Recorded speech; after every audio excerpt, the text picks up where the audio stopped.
Let's turn daytime to nighttime with just your flash. I'm gonna show you some other tips along the way. Let's get into it.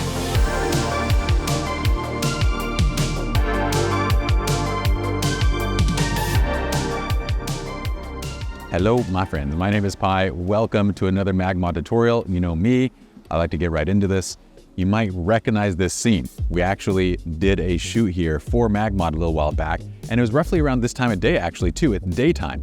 This time around, I thought it'd be fun to show you this exact same scene shot a completely different way so you can get an idea of just how much you can do with a little bit of light. Let's go ahead and get started. I'm gonna introduce you to our lovely models. This is Danielle and Dimitri. They're gonna stand right here in the middle. We'll link them up so y'all can give them a follow. And I'm gonna go ahead and just start with kind of a little bit of a before shot. Not only are we gonna turn this from daytime to nighttime, but I'm also gonna show you a couple different light patterns to make it really cool. So the first thing I'm gonna do is take a before shot. So for this before shot, and why don't we do this? Why don't we have you guys just do a pose? Let's do like a very standard pose, like holding hands, just looking at the camera. So hold hands on the inside. We're gonna make this our before and after pose, okay? And that is just daytime. So let's think first kind of from a compositional standpoint. What I think I wanna do is something similar to last time so we have a good comparison point. I'll probably zoom in a bit. I'll do some full length shots too, but I love the arches in the background. I'm gonna zoom in and probably do something like this with the actual kind of composition. We'll play with that as we go. But how do we turn this into a nighttime frame? So the first thing I'm gonna do actually, before I even touch my flash, anything, I roughly have an idea of what I want for my composition, right? Let's go to the next step in the CAMP framework. That's ambient light. So what I'm gonna do is actually start darkening the image. So I'm gonna go to low ISO, I'm gonna bring my shutter speed up, and I might even go up to like 1/2000th of a second, and now we get this shot. And now you look at it and you're like, Pye, that looks a little bit more like nighttime, but something's still off about it, right? Well, that's because the white balance is still very warm. So it looks like it's just kind of dark, but it doesn't look like nighttime. So what I'm gonna do is actually take my white balance and we're gonna go down to 3600 Kelvin, which is gonna make it very blue. That's from 7000 Kelvin. So with that now, we get this. Now we go, hey, that actually does look like nighttime right now. And a couple quick ideas for this. One of the things that I like doing to pull this look off is find a spot that's kind of shaded. If you have direct sunlight on something, it's a little bit harder to make it look like nighttime because you have a really hard light, even when it's dark like this, plus it's a lot of light to overpower, right? So I usually like to find either like overcast day or find an area that's shaded like this one. But now we start getting to something that looks a bit like nighttime. The only problem is our subjects are dark and they're very cold, right? They look kind of like dead, they're blue. I'm gonna eat your brains, zombie. So let's start first with the dark part of this. Flash goes on the stand now. I'm using the ProPhoto B10 Plus. Honestly, use any flash you'd like. I just recommend something that's high power. So this is a 500 watt-second light. And the reason is because when we're doing day for night, you're generally shooting when it's bright outside. Plus we're gonna be adding gels you might wanna modify.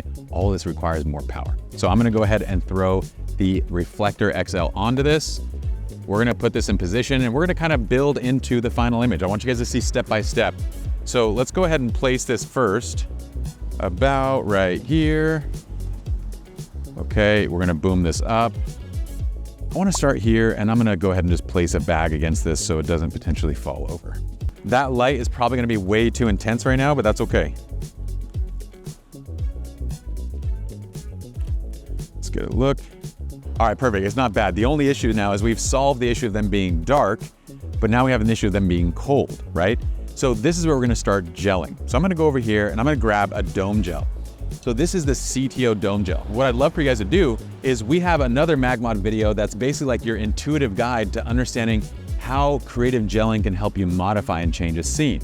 So check that video out, but in the meantime, what we're doing here is if we made the whole scene blue, I'm gonna throw on a CTO gel just to warm them up, right? So what it's gonna do is add orange to my light coming out. So now while the entire scene is blue, they're gonna be corrected for that. We should get a nice, natural, sort of warm light onto them. Let's go ahead and take another shot. Now this is fantastic.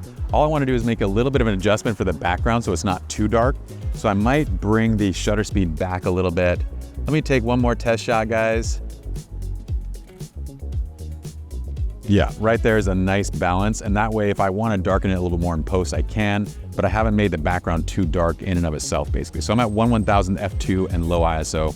The last thing that I might want to do is kind of control the light a bit more, put them into a final pose and just start shooting. But remember, this is light pattern 1. I want to show you another pattern that works really well with this kind of nighttime vibe. So let's actually set up for a final shot right now. I just popped the 40-degree grid on, and now with it on, look at how nice this is. I control the light from kind of landing on the ground, and I really love the way that that looks. So now I'm going to put them into an actual pose. So let's do, I kind of want to flip sides because we're lighting into this side. So I kind of want you to looking into this side. Perfect, just like that. And I'm going to get a gauge right here for how this looks. Beautiful. Oh, I love that. That looks absolutely awesome.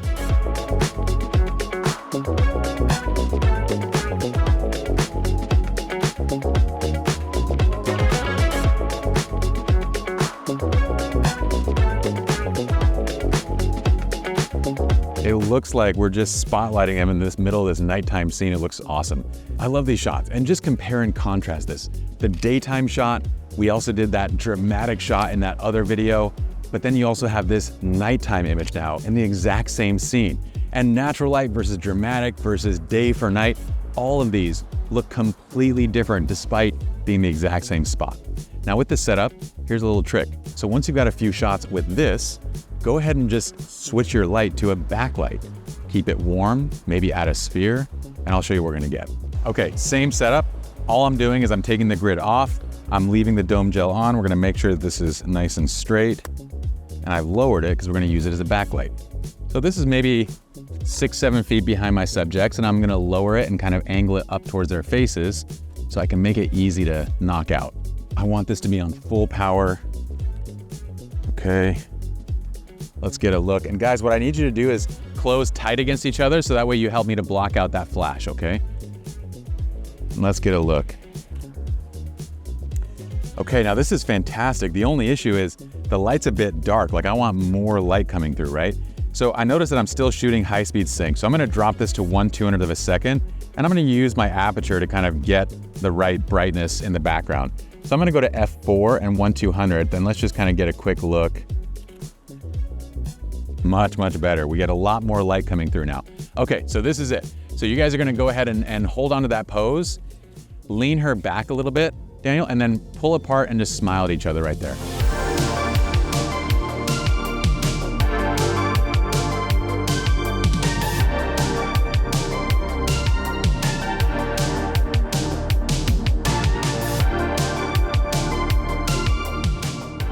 We're done with the video. I hope you all enjoyed, but before you bounce, a few things. Number one, we're gonna link up all the gear that we use in the description of the video, and make sure to subscribe to the MagMod channel because we have tons more awesome videos coming for you.